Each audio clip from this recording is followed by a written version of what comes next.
Rien n'est plus embêtant que de souffrir du hoquet. C'est essoufflant, c'est gênant même à la limite de voir un enfant souffrir du hoquet. Qui n'a jamais eu le hoquet ici parmi nous? Je pense et je crois que tous avons déjà eu le hoquet. Mais la première question que je vais vous poser est celle-ci.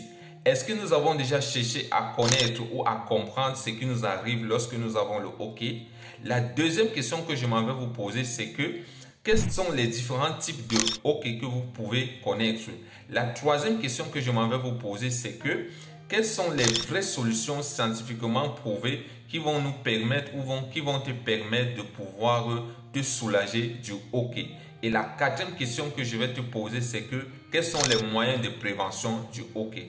Nous allons nous vouer à cet exercice afin de répondre à ces questions dans cette vidéo. Alors si tu es nouveau à ma chaîne, je te souhaite la bienvenue. Santé Lab, c'est une chaîne qui fait de la promotion de la santé et a comme pilier pour pouvoir atteindre cet objectif-là, l'éducation, la formation et la sensibilisation d'une manière spécifique, mesurable et réalisable. Je prends un exemple, une population qui veut connaître les moyens de potabilisation d'une eau. On vient leur présenter les moyens de potabilisation d'une eau, mais on les présente les techniques européennes. Donc, en oubliant que cette population n'a pas le pouvoir d'achat de s'offrir ces moyens de potabilisation ou bien ces techniques de potabilisation d'eau européenne qu'on vient leur présenter. Alors, cette éducation n'est pas spécifique et n'est même pas réalisable parce que cette population n'a pas le pouvoir d'achat pour être capable d'acheter ces techniques ou bien ces appareils qu'on vient leur présenter pour pouvoir avoir l'eau potable.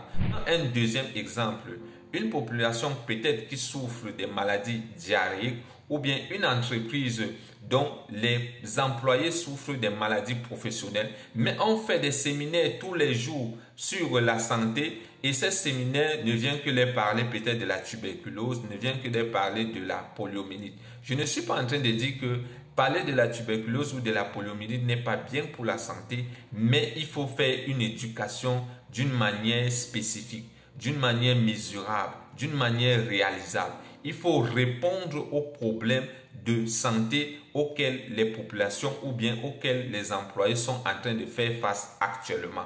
Alors Santé Lab, c'est une agence de la promotion de la santé qui fait de la formation, de l'éducation et de la sensibilisation d'une manière spécifique, mesurable et réalisable. Nous tenons compte de vos objectifs, de vos problèmes et en fonction de vos problèmes, nous vous apportons des solutions concrètes. Alors si tu as besoin de bénéficier de cette formation-là, tu peux nous contacter. Je vais passer un numéro à la barre de cette description et tu pourras nous contacter. Ou si tu es dans cette chaîne, je te recommande de t'abonner premièrement à la chaîne et d'activer la cloche de notification afin que tu ne puisses rater les contenus que nous allons partager sur cette plateforme qui sont gratuits. Une fois que j'ai dit cela, revenons sur le vif de notre sujet. Alors, d'une manière générale, qu'est-ce que c'est que le hoquet? Le hoquet, c'est un réflexe respiratoire qui commence ici lorsque le nerf frénétique qui est chargé de l'innervation du diaphragme est irrité, entraînant une contraction qui doit être involontaire, qui doit être régulière et qui doit être spontanée. Alors, si nous devons retenir quelque chose dans cette définition, nous devons retenir que pour que nous puissions avoir le hoquet, il faut que le nerf frénétique qui est responsable de l'innervation du diaphragme soit premièrement irrité. Il faut que la contraction qui va suivre doit être d'une manière involontaire, donc ça ne dépend pas de toi et de moi. Donc tu ne peux pas arrêter ça. Le diaphragme va se contracter d'une manière involontaire, le diaphragme va se contracter d'une manière régulière et d'une manière spontanée. Donc voilà, je pense, les 4 éléments que nous devons retenir dans cette définition. Une fois que nous avons compris la définition, la question que nous allons nous poser, qu'est-ce qui innerve donc le nerf frénétique qui intervient dans l'innervation du diaphragme? Alors c'est là la question que nous allons répondre dans cette interrogation. Les causes sont généralement alimentaires pour avoir le hoquet. Lorsque par exemple nous mangeons un repas copieux, nous pouvons avoir le hoquet. ou lorsque nous mangeons ce repas d'une manière rapide, cela peut entraîner que nous puissions avoir le hoquet. Lorsque par exemple nous prenons les boissons gazeuses peuvent faire en sorte que nous puissions avoir le hoquet. Ou lorsque nous faisons un changement subit de repas, c'est-à-dire quelqu'un est en train de prendre une sauce chaude et subitement prendre de l'eau glacée. Cela peut faire en sorte que cette personne puisse avoir le hoquet. Nous n'oublions pas les bébés qui sont les plus touchés dans le hoquet. Lorsqu'ils sont en train de faire leur tété ou lorsqu'ils sont en train de prendre le biberon, il arrive que le bébé avale de l'air et cet air peut aller irriter le nez et entraîner le hoquet. Il faut noter également qu'il y a des causes idiopathiques, des causes dont on n'a pas encore déterminé. Maintenant, quels sont les types de hoquet? Nous avons 3 types de hoquet. Comme premier type, nous avons le type Bénin. Je ne suis pas en train de parler du pays Bénin. Je suis en train de parler du type de hoquet Bénin. C'est la forme la plus fréquente qui peut durer quelques minutes à quelques heures. C'est la forme la plus fréquente. Nous avons la forme persistante. La forme persistante peut durer à plus de 48 heures. Et nous avons la forme réfractaire, qui peut durer des mois, voire des années. Donc voilà les 3 types de hoquet que je viens de vous présenter. Vous avez la forme bénin, vous avez la forme persistante, vous avez la forme réfractaire. Voilà. Alors, comme vraie solution maintenant que je vais te présenter qui va te permettre de te soulager du hoquet, alors c'est le moment de les écouter maintenant. Je sais que plusieurs parmi nous ont eu à exécuter les astuces de la grand-mère. Les astuces de la grand-mère qui nous ont peut-être soulagés. Il faut mettre ceci, il faut mettre cela.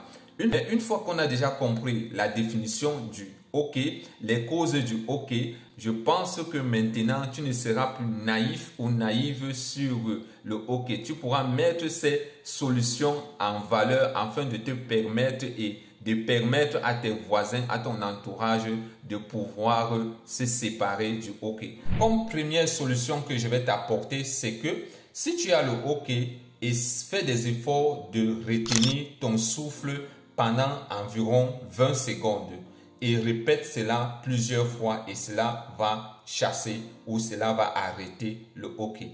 Comme deuxième solution que je vais te présenter, c'est que expire lentement et inspire lentement. Fais cela pendant peut-être 5 fois. Cela va également chasser le hoquet. Comme troisième solution que je vais te présenter, c'est que essaie de sucer les glaçons et le hoquet va également partir. Comme quatrième solution que je vais te parler, c'est que si le hoquet devient persistant et réfractaire, alors il faut consulter un personnel de santé. Je te recommande de consulter un personnel de santé car ça devient déjà un peu sérieux. Alors, comment éviter le hoquet? Si nous avons compris les causes du hoquet et nous avons compris également la définition du hoquet, alors c'est simple de comprendre les moyens de prévention du hoquet. Comme premier moyen de prévention du hoquet, alors il faut éviter de manger très copieux. Il faut éviter deuxièmement de manger rapidement. Alors si vous avez le hoquet d'une manière persistante ou bien récurrente, alors il faut éviter de boire les boissons gazeuses. Il faut éviter les boissons gazeuses si vous avez souvent, régulièrement le hoquet. Il faut éviter les boissons gazeuses. Et pour les bébés qui sont la population la plus touchée, il faut bien les allaiter normalement pour éviter que ces bébés puissent avaler de l'air et cet air va les permettre d'avoir le hoquet. Comment bien allaiter l'enfant? Il faut bien faire en sorte que la partie aréolaire qui est noire au niveau du sein puisse entrer totalement dans la bouche du bébé pour que le bébé puisse bien téter et éviter que l'air puisse pénétrer dans sa bouche. Alors, voici les conseils que je vous ai partagés sur la chaîne de Santé Lab. Si ces conseils ont été essentiels et ont été importants pour toi, n'hésite pas de t'abonner à la chaîne et d'activer la cloche de notification. N'hésite pas également de partager ces contenus à tes nombreux amis, car eux aussi ont besoin d'écouter ces conseils que je viens de te partager ici. Ne sois pas égoïste. Partage ces vidéos dans tes groupes WhatsApp, Facebook, afin que tout le monde puisse comprendre ce que c'est que le hoquet. Que lorsque le hoquet va arriver, on va pas mettre l'enfant peut-être dans le WC, qu'on ne prend pas peut-être les fils de la serviette, on vient mettre sur la tête de l'enfant, mais qu'on puisse comprendre ce qui s'est passé.